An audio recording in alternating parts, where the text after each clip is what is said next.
اهو. بسم الله الرحمن الرحيم. شايفين؟ بصوا الجمال.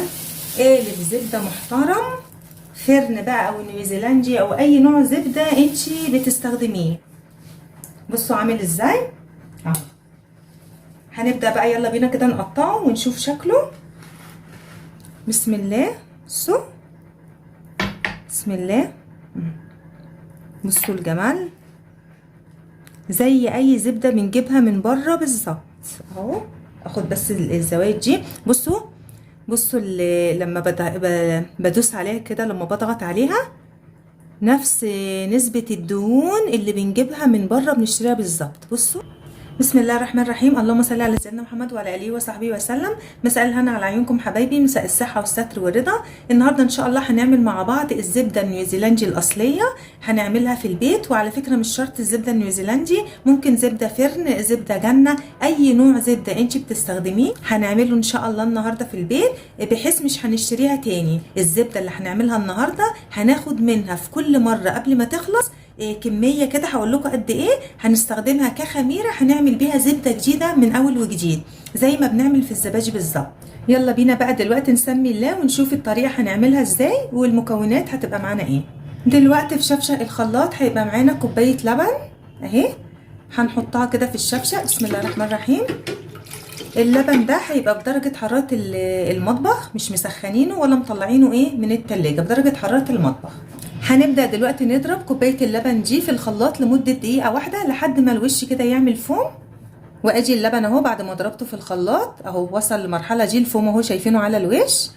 دلوقتي بقى هبدأ اضيف لكوباية اللبن ايه، معلقة كبيرة من عصير الليمون بسم الله، ومعلقة كبيرة من الخل، وبصوا رشة صغيرة جدا من الملح كده بين صوابعي. نحاول ما نكترش الملح على اساس لو استخدمنا الزبدة في حلويات ما تبقاش الزبدة ايه مملحة. وعندي بقى كوبايه زبده بدرجه حراره المطبخ. بصوا زبده كده تكون ايه، تكون لينه. اوعوا تسخنوا الزبده عشان لما نحطها على اللبن ما تقطعش، ما تخليش اللبن يقطع. طبعا نوع الزبده ايا كان نوع الزبده اللي انت بتستخدميه وعايزه تعملي منه، سواء زبده نيوزيلندي، زبده نباتي مثلا زي فرن او جنه. هنبدا بقى نقلب كوبايه الزبده بسم الله. كوبايه الزبده دي يا جماعه هتبقى حوالي 200 جرام او 250، يعني سيان، يا اما 200 جرام يا اما 250. هبدا بقى اضرب المكونات دي في الخلاط لمده دقيقتين.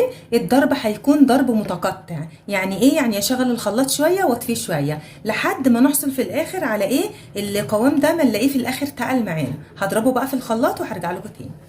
واجي القوام بتاعها بعد ما ضربته في الخلاط. بصوا القوام بقى عامل ازاي. بصوا ده كده ايه قبل ما نحط اخر مكون هقول لكم عليه. بصوا المنظر عامل ازاي اهو. دلوقتي بقى اخر مرحله هبدا احط اخر مكون معايا، واللي هو كوبايه من الزيت، نفس العيار اللي حطيت بيه الزبده ونفس العيار اللي حطيت بيه اللبن، اي نوع زيت عندك. بسم الله.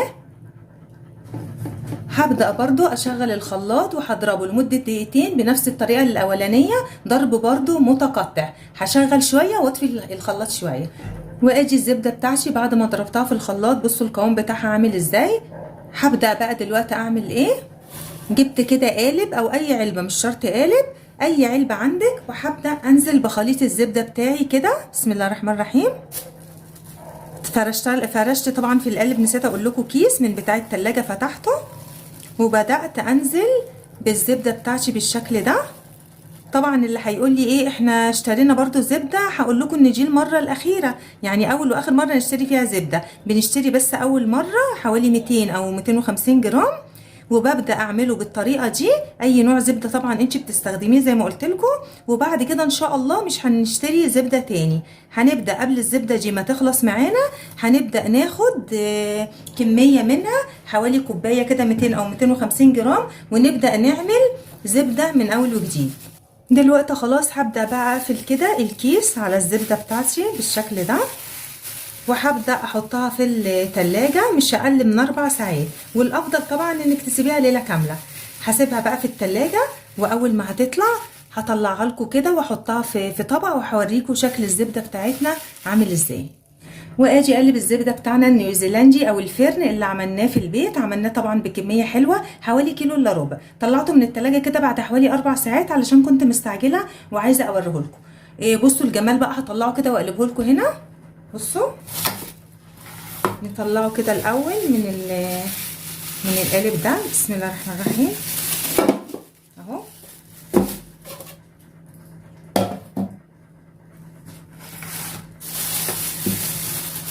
نفتح كده الكيس. بصوا يا جماعه، بصوا منظره عامل ازاي، زي اللي بنجيبه من بره بالظبط. هبدا بقى دلوقتي كده اقلبه على السرفيس ده اهو. بسم الله الرحمن الرحيم.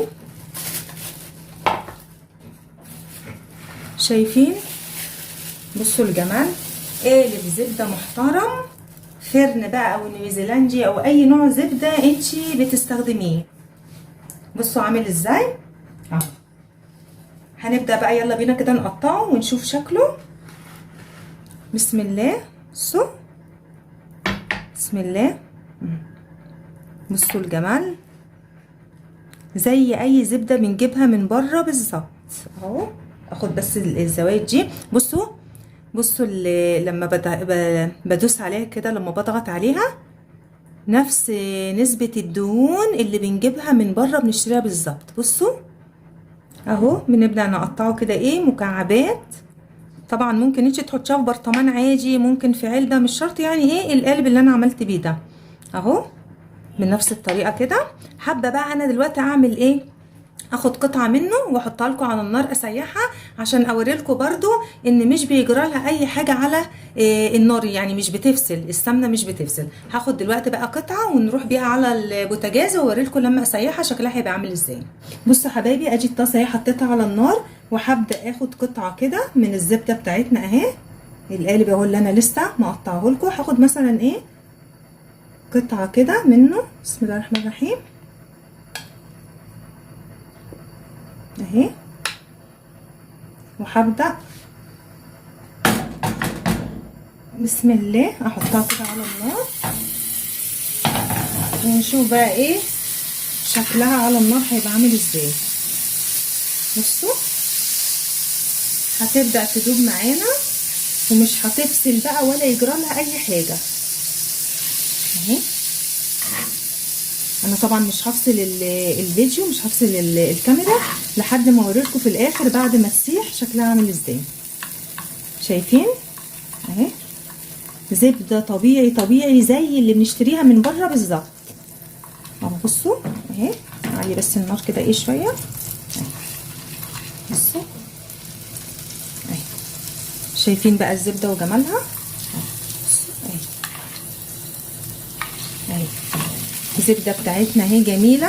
نقدر بقى نستخدمها في حادق في حلو. طبعا زي ما اتفقنا في البدايه الملح حطيت ذره صغننه بس كده بين صوابعي، على اساس لو استخدمتها في الحلويات ما تبقاش الزبده بتاعتنا حادقه، تحدق لنا الحلويات اللي احنا بنعملها. ادي الزبده بتاعتنا اهي زي اللي جايبينها من بره بالظبط اهي. بصوا وده كان الفيديو بتاعنا النهارده عن الزبده النيوزيلندي او الفرن او اي نوع زبده بنستخدمه. مش هنشتريه تاني ان شاء الله من بره وهنعمله في البيت. نفس نوع الزبده اللي انت بتستخدميه او اللي انت بتشتريه من بره هتعملي زيه في البيت بالظبط وبكميه حلوه ان شاء الله. وزي ما قلت لكم هنشتري اول مره بس 200 جرام او 250 جرام هنستخدمهم كده للزبده اللي احنا بنعملها، وقبل ما هتخلص هنكون واخدين جزء منها خميره من الزبده اللي عندنا قبل ما تخلص ونعمل منها الزبده الجديده ان شاء الله. يعني زي كده ما بنعمل الزبادي بالظبط. ده كانت الزبده بتاعتنا النهارده. اتمنى تجربوها بالطريقه دي ان شاء الله، والله هتعجبكم. مش هنشتريها من بره تاني لان الاسعار بقت مولعه نار يا جماعه. لو الفيديو عجبكم يا ريت بقى ما تنسونيش في لايك وشير وسبسكرايب وتفعلوا الجرس على الكل عشان يوصل لكم كل جديد. نتقابل في فيديو تاني ان شاء الله. استودعكم الله والسلام عليكم ورحمه الله وبركاته.